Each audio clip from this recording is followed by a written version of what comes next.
Hello guys, welcome to YouTube channel. Today we are discussing some important topic in this video, which is property registration के अंदर जो registration fees जाती है और जो stamp duty जाती है वो कितनी कितनी जाती है.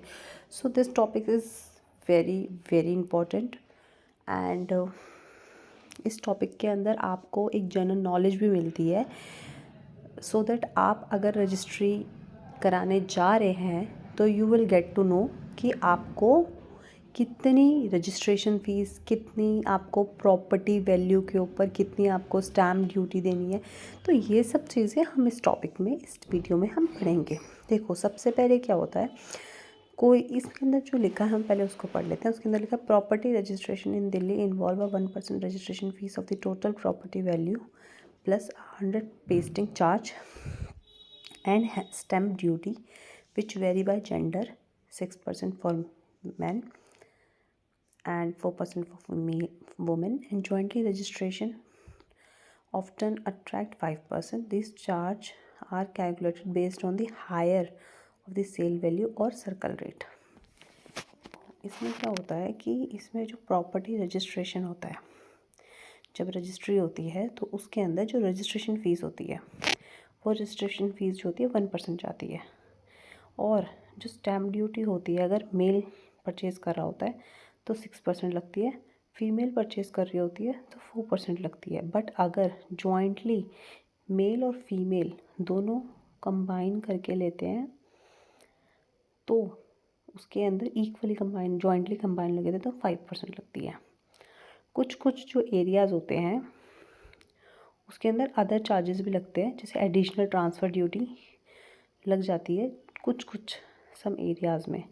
पेमेंट मेथड क्या रहता है, वो मैंडेटरी रहता है e stamp via the Stock Holding Corporation of India SHCIL website. ठीक है. और बाकी रही जो रजिस्ट्रेशन फ़ीस है आपकी, वो तो मैंने बताई दी. यूनिफॉर्मिटी 1% ही रहती है प्रॉपर्टी मार्केट वैल्यू पे या सर्कल रेट पे, प्लस जो 100 पेस्टिंग फ़ीस होती है वो तो रहती है. बट इसमें अगर मेल और फीमेल दोनों मिलके जॉइंटली ले रहे हैं बट उनके जो रेशियो है वो अलग अलग है, मींस सम केसेस में अगर जॉइंटली वो ले रहे हैं तो ठीक, अगर जॉइंटली नहीं रहते तो फिर, और मेल और फीमेल ले रहे होते हैं बट वो इक्वली शेयर में नहीं लेते, या कुछ केसेस में क्या होता है फिर उनकी जो कैलकुलेशन होती है वो अलग तरीके से होती है. प्लस आपको ये ध्यान रखने की चीज़ है कि हम इस तरीके से ध्यान रख सकते हैं कि अगर जैसे मेल है तो 6+1, मेल है तो 6+1 मतलब 1% हो जाएगी रजिस्ट्रेशन फ़ीस. मतलब 6+1 हम ऐसे याद कर सकते हैं इसको, जैसे स्टैम्प ड्यूटी मेल है 6+1, फीमेल है तो 4+1, मेल और फीमेल जो भी हमने आपको डिस्कस किया, और जॉइंटली रहे तो 5+1. और कुछ एरियाज़ में तो मैंने आपको पहले ही बता दिया क्या होता है, अगर मतलब अलग अलग उसमें होता है कि कुछ केसेस, कुछ एरियाज़ में एक्स्ट्रा चार्ज भी लग सकते हैं. और अब हम बात करते हैं फैक्टर इन्फ्लुएंसिंग चार्जेस. वो है लोकेशन के ऊपर.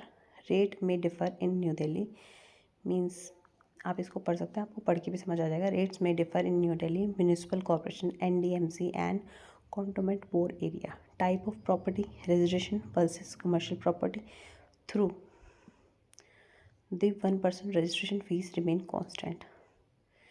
तो जो प्रॉपर्टी है रजिस्ट्रेशन या कमर्शियल प्रॉपर्टी, चार्जेस इन्फ्लुएंस मतलब चार्जेस में हो सकता है, बट जो 1% रजिस्ट्रेशन फ़ीस है ये रिमेन कांस्टेंट ही रहेगी. Thank you.